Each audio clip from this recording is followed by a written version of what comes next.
Salut à tous et bienvenue dans cette vidéo, et aujourd'hui on se retrouve pour une nouvelle vidéo en facecam tout simplement. Donc vous voyez bon, ma tête, bref on s'en fiche. Aujourd'hui j'aimerais vous parler du support de Windows 7 qui est maintenant, du coup Windows 7 son support a été arrêté le 14 janvier 2020 tout simplement. Donc le support, comment ça fonctionne, le support d'un système d'exploitation de Microsoft. Ça fonctionne de cette façon là qu'il y aura un support maximal, enfin, je veux dire beaucoup de mises à jour de sécurité, tout ça et tout ça, de 5 ans, donc un support de 5 ans, mais il y aura quand même des mises à jour de sécurité qui vont continuer 5 ans plus tard, donc en gros, au total, un support de 10 ans, et ça peut aller peut-être à 11 ans, 12 ans ou 13 ans. Pour Windows 7, ça a été un grand support, parce que Windows 7 a été supporté pendant plus de 13 ans bientôt, hein, ça fait, je pense que ça fait 13 ans maintenant, que Windows 7 est sorti. Ça veut dire que maintenant, le 14 janvier 2020, Windows 7 a été arrêté. Donc pour ma part, moi qui a toujours utilisé Windows 7, qui a toujours été sur Windows 7, c'est un grand inconvénient pour moi parce que ça a été très compliqué en fait de changer de système d'exploitation. Bon, j'ai déjà eu beaucoup de mésaventures avec Windows 7 évidemment, mais c'est pour dire en fait que personnellement, mon avis c'est que Windows 10 n'est pas mieux. Sincèrement, plus les versions de Windows 10 avancent, plus... Enfin bref, voilà, on n'est pas là pour faire un débat sur Windows 10, mais tout simplement sur les conseils que je vais vous donner sur comment, enfin survivre, tout simplement, si on peut, survivre, voilà, bref. Comment survivre, comment protéger vos données, comment passer à un nouveau système d'exploitation, si on doit passer sous Windows 10, qu'est-ce qu'on doit faire? Eh ben, comme moi, si vous aimez Windows 7, vous pouvez, alors, avec vos risques et périls, continuer à utiliser Windows 7, mais je vous conseille de faire un backup total de vos données, c'est-à-dire que sauvegarder en fait toutes vos données dans un disque dur, etc. Alors voilà, si vous voulez continuer à utiliser Windows 7, hein, je ne dis pas. Par exemple, je sais pas, pardon pour le coup dans la caméra, si vous travaillez, quelque chose comme ça, vous avez des fichiers importants dans vos disques durs et tout ça, faites des backups de vos disques durs. C'est déjà la première chose à faire en temps normal, hein. C'est pas qu'un système bref, c'est à faire tout le temps. Normalement, les backups sauvent des vies, mais même moi, enfin personnellement, moi qui n'avais pas fait des backups, ça m'a coûté quelques données qui ont été très chères. Bref, le support de Windows 7, comme vous voyez, on va revenir un petit peu, c'est très compliqué pour les entreprises aussi, parce que, et les collèges, dans les établissements scolaires et les collèges, il y a plus de 80, je sais plus les chiffres exactement, mais je pense qu'il y a une il y a 30% de la population qui utilise encore Windows 7 en 2020, donc c'est quand même énorme, hein. C'est quand même, vous voyez qu'entre Windows 7 et Windows 10, la guerre est froide, hein, parce que tout simplement, moi je fais partie des gens qui ne vont pas passer sous Windows 10 de sitôt.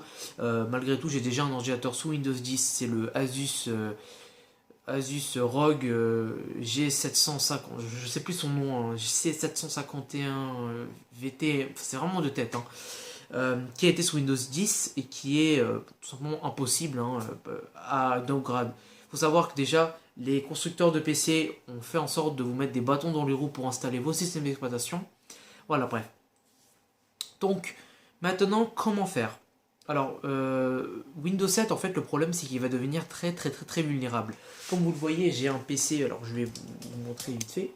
Ici, j'ai un PC, un PC IDE, en fait, Windows 98 et Windows XP installé dedans. Donc, ce PC est tellement vieux qu'il ne gère même pas le dual boot. Tout simplement, ici, j'ai la page, malheureusement, de Microsoft que vous ne voyez pas parce qu'elle est trop claire, en fait.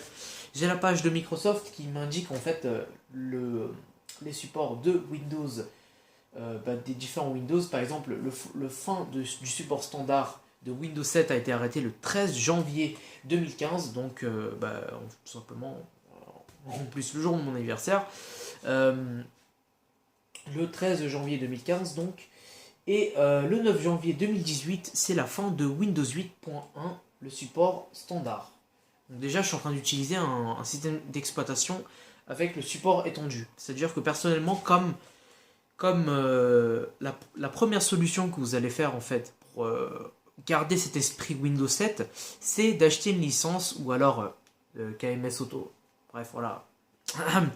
du coup, de choper une licence de Windows 8 et d'installer Windows 8. Vous pouvez encore le faire depuis le site de Microsoft, ou sinon vous avez juste à créer une clé USB bootable, graver un CD, les utiliser. Bref, il y a plein de moyens de passer sous Windows 8. Windows 8.1, attention, pas Windows 8 normal, parce que bon, ça, c'est nul, hein, sincèrement, fait. Windows 8.1 est beaucoup plus avancé.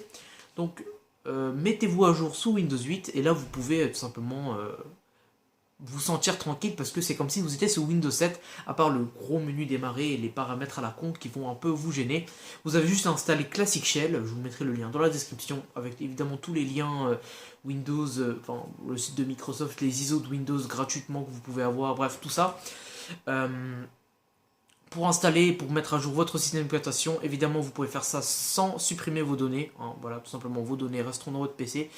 Voilà, donc en même temps, passer à Windows 8.1 et pourquoi pas à 10, ben, parce que si vous avez un PC pas trop vieux, parce que malheureusement, bon, les anciens PC, les i3 de 2011 et ça, c'est impossible qu'ils passent sous Windows 10, hein, parce que c'est juste Windows 10 est vraiment trop au niveau de l'optimisation et au niveau de la latence. Windows 10 est vraiment gourmand en performance et on doit vraiment avoir un truc mastos pour le faire tourner, quoi. Vous voyez, voilà, bref. Donc les anciens PC malheureusement resteront sous Windows 7, bah, comme les anciens PC qui étaient sous Windows XP sont restés sous Windows XP, mais malheureusement Windows XP est très périmé. C'est-à-dire que Windows 7 vous pouvez continuer à l'utiliser, mais 3 ans plus tard, c'est-à-dire en 2023, vous ne pourrez plus du tout utiliser Windows 7 parce que tous les navigateurs Java, tous les logiciels que vous utilisez, que ce soit Word, Flash Player, évidemment les mises à jour de sécurité, tout ça va s'arrêter. Et du coup, vous êtes beaucoup plus vulnérable au virus et à tout type de hacking, bon, bref, tout ce que vous voulez, quoi.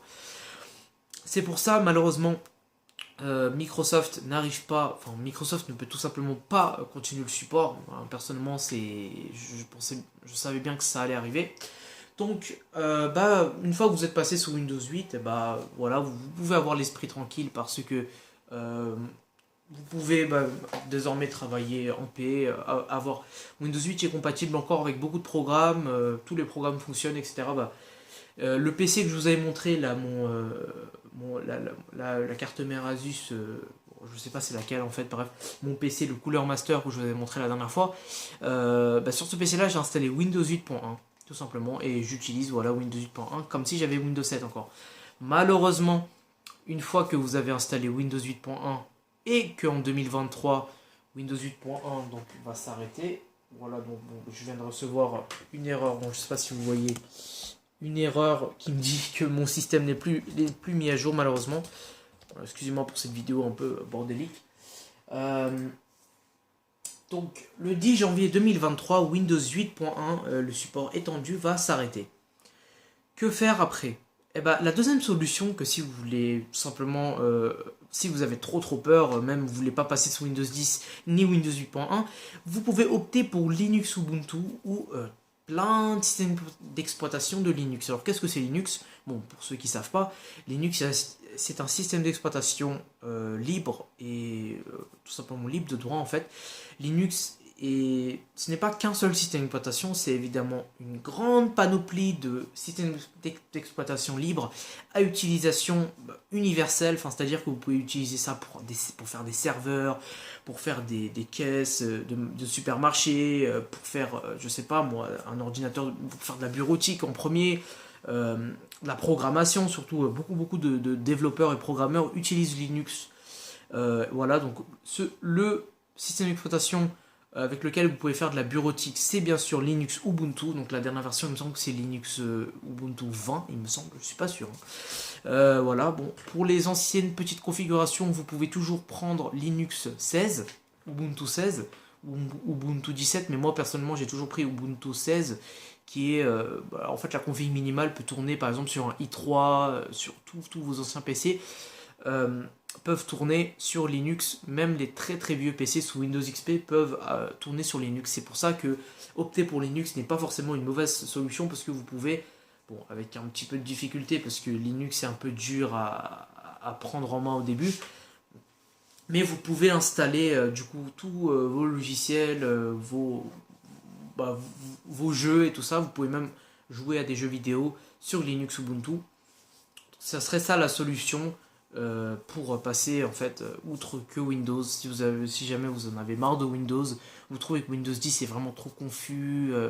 Personnellement, c'est ce que je trouve, parce que je trouve qu'en fait l'ergonomie a vraiment été tuée.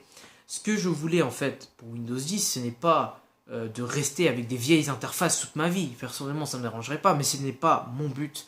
Moi, ce que je voulais, c'est que, bien sûr, il faut mettre à jour les systèmes, il faut mettre à jour la sécurité, faut upgrade, vous voyez, il n'y a pas de souci.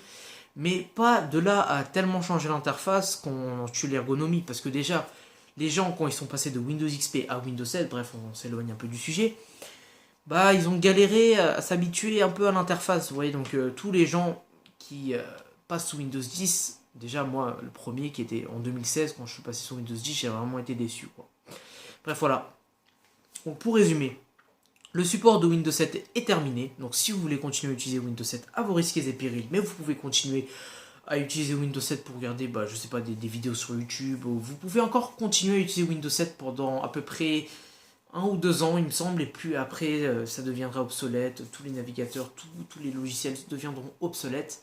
Vous ne pourrez presque plus utiliser Windows 7 comme Windows XP, mais vous pourrez toujours, il me semble, l'utiliser pour diverses choses. Parce que, évidemment, Windows XP et leur support ont été arrêtés parce que c'était 32 bits. Hein. Donc, l'architecture de Windows 10, de Windows XP étant difficile, enfin, vous voyez que c'est juste embêtant à programmer pour un vieux système d'exploitation comme ça, alors que bon, Windows 7, quand même, ça a été utilisé depuis plus de 13 ans. Donc, ça a fait des générations, des générations.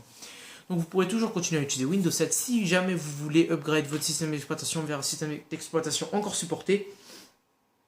Passez à Windows 8.1, pas Windows 8, hein, Windows 8.1.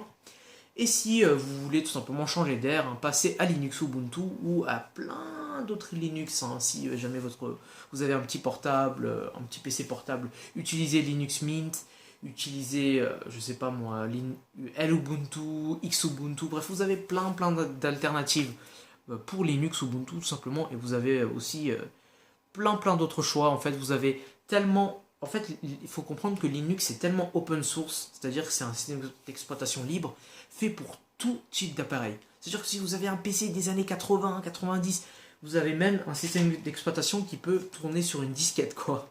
Je sais pas si vous vous rendez compte. Bref, c'est la fin de la vidéo. Bon, j'espère que ça vous a plu. Donc bon, bah, si jamais ça vous a plu, bah, n'hésitez pas à suivre la chaîne. Et je vous dis salut tout le monde.